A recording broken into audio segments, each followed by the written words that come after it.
Beautiful people, మీ అందరూ ఎలా ఉన్నారు? చాలా డేస్ అయిపోయింది నేను ఇలా లైవ్ వాయిస్ ఓవర్ ఇచ్చి బ్లాగ్ చేయడం. ఇది ఫస్ట్ టైం ఐ గెస్.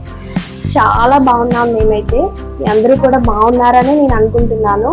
ముందుగా మీ అందరికీ వరమహాలక్ష్మి వ్రతం శుభాకాంక్షలు. ఈరోజు మీరు వ్రతాన్ని ఎలా సెలబ్రేట్ చేసుకున్నారు అనేది కామెంట్స్లో చెప్పేయండి. నేనైతే సింపుల్గా ఇలా రెడీ అయ్యాను. అండ్ పెళ్ళయ్యాక ఇది నా సెకండ్ వరలక్ష్మి వ్రతం. చాలా బాగా జరిగింది. అండ్ ఆ రిచువల్స్ కూడా నేను అన్ని షూట్ చేశాను. ఈ వీడియోలోనే నేను ఆ క్లిప్స్ కూడా యాడ్ చేస్తాను, చూసేయండి. అదేవిధంగా ఈ వీడియో చూస్తున్న ప్రతి ఒక్కరు, అలాగే నా సబ్స్క్రైబర్స్, ఫ్యామిలీస్ అందరూ ఆయుర ఆరోగ్యాలతో, సిరి సంపదలతో, సుఖ సంతోషాలతో అందరూ బాగుండాలని నేను అమ్మవారిని కోరుకుంటున్నాను. అలాగే మేమైతే పూజ అంతా కంప్లీట్ చేసుకున్నాము. ఇప్పుడైతే జస్ట్ నార్మల్గా వీడియో చేద్దామని చెప్పేసి నేనైతే వచ్చి ఇలా షూట్ చేస్తున్నాను. యాక్చువల్గా నేను మీతో ఒకటి షేర్ చేసుకుందాం అనుకుంటున్నాను. చాలా వీడియోస్ నేను రీల్స్ అవి చూస్తూ ఉంటే చాలా మంది వరలక్ష్మి వ్రతం ఇలా చేసుకోవాలి, అలా చేసుకోవాలి, ఇంత గ్రాండ్గా చేసుకోవాలి, అంత గ్రాండ్గా చేసుకోవాలి అని చాలా మంది చెప్తున్నారు. బట్ స్టిల్ మీకు ఎంతైతే మనం ఎంతైతే బాగా చేసుకోగలమో అంతవరకు చేసుకుంటే చాలు. వాళ్ళు గ్రాండ్గా చేసుకుంటున్నారు, వీళ్ళు గ్రాండ్గా చేసుకుంటున్నారు అని మనం కూడా చేసుకోవాల్సిన అవసరం అస్సలు లేదు.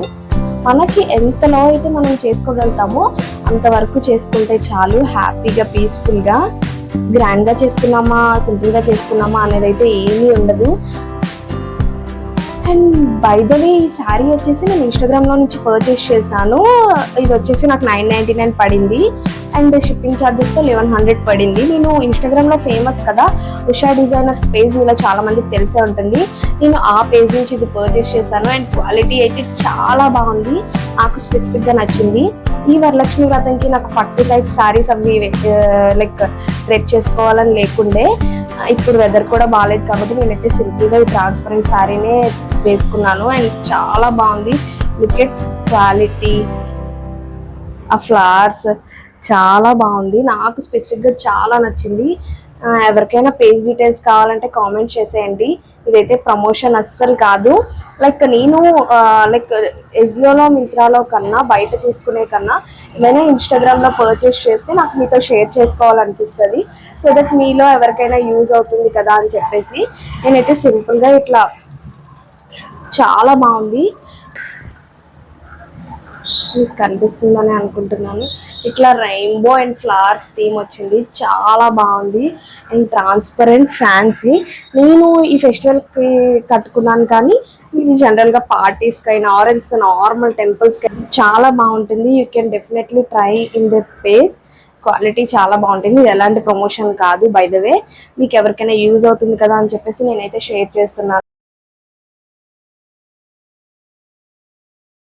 ఇది వచ్చేసి మార్నింగ్ లేవగానే నేనైతే ఫస్ట్ రెడీ అయిపోయి వచ్చేసాను. అత్తమైతే నన్ను ఫ్రూట్స్ కడగమన్నారు, అందుకని చెప్పేసి నేనైతే ఇక్కడ ఫ్రూట్స్ అవన్నీ తీస్తున్నాను. నేను ఫ్రూట్స్ అవి తెచ్చి వాష్ చేసేసే లోపు అత్తమైతే అన్ని రెడీ చేసి పెట్టేశారు. ఇంకా పూజ స్టార్ట్ చేద్దాం అనుకున్నాము. జనరల్ గా ఆ రోజు అయితే ఎర్లీ మార్నింగ్ 4 నుంచి 6:30 అట్లా ముహూర్తం ఉంది. మళ్ళీ తర్వాత డైరెక్ట్ గా 9:30 to 12 or 12:30 లోపు చేయాలి అని అయితే నేను అనుకుంటున్నాను. నాకు తెలిసి ఆ టైమింగ్స్ పూజ చేసుకోవడానికి. సో అందుకని చెప్పేసి మేమైతే అన్ని ఫాస్ట్ గా రెడీ చేసేస్తున్నాము.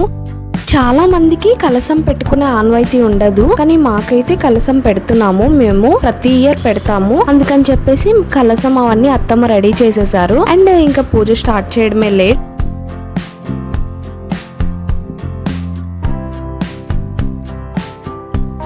ఎర్లీ మార్నింగే లేచి దీపం పెట్టేసుకున్నారు. నేను వచ్చి దండం పెట్టుకుని ఇంకా కిచెన్ లోకి వెళ్తున్నాను. ఏం చేశారో చూద్దామని చెప్పి ఇప్పటికే బూరెలు అయితే రెడీ అయిపోయాయి. అండ్ పులిహోర, పరమన్నం కూడా చేశారు. అలాగే ప్రసాదం కూడా అమ్మవారికి పెట్టడానికి. స్పెసిఫిక్ గా ఇన్ని వెరైటీస్ ఆఫ్ ఐటమ్స్ చేయాలి, పెట్టాలి అంటారు కదా, అలా ఏం లేదు. మనకి అయినంతలో ఎన్ని వెరైటీస్ చేసుకోగలిగితే అన్ని చేసుకొని పెడితే చాలు అమ్మవారికి. మోస్ట్లీ చాలా మంది అన్నే పెట్టాలి, 9 పెట్టాలి, 12 పెట్టాలి అలా అనుకుంటారు కదా, అలా ఏం ఉండదు. సో మేమైతే చక్కగా సింపుల్ గా ఇలా అయితే డెకరేట్ చేసుకొని రెడీ చేసేసుకున్నాం అన్ని. ఇంకా మనం చీర పెడతాం కదా అది, ఇంకా నా ఇయర్ రింగ్స్ అనేవి మేము 1 month ముందు కొన్నాం కదా, అవైతే ఉన్నాయి. అవి ఇంకా పెట్టుకోలేదు నేను.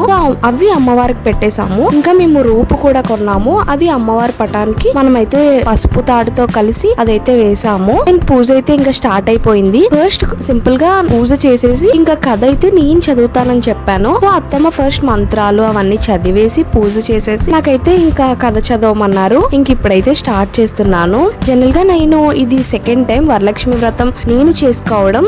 మా ఇంట్లో ఉండేటప్పుడు అమ్మ మాత్రమే చేసేది, జస్ట్ నేను పక్కన కూర్చునేదాన్ని.